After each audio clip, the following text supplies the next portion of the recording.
आज टाकरजला मंडल अंतर्गत जो मंडल प्रेसिडेंट है हमारे निर्मल देबबर्मा, उनके जो घर है उसमें राजनीतिक 50 परिवार से करीबन 200 के करीब वोटर आज भारतीय जनता पार्टी में वो लोग शामिल हुए हैं। भारतीय जनता पार्टी के नेतृत्व में विप्लव कुमार देव जी के नेतृत्व में जो विकास की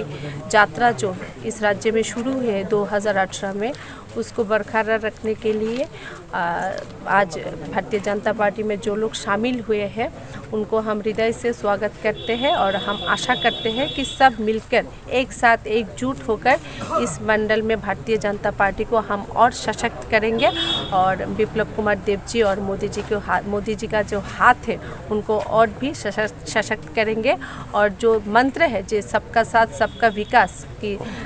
सभी को सबके दरवाजे तक भारतीय जनता पार्टी के सरकार ने जो योजनाएं लाई हैं, प्रधानमंत्री आवास योजना हो या मुद्रा योजना हो या किसान सम्मान निधि हो, जो भी जनता के लिए मोदी जी और विप्लव कुमार देव जी लाए हैं वो सबके घर घर तक हम पहुंचा पाए, इसलिए इस काम को हम आगे ले जा पाए इसलिए हम सब एक साथ एकजुट होकर हम आगे जाकर काम करेंगे।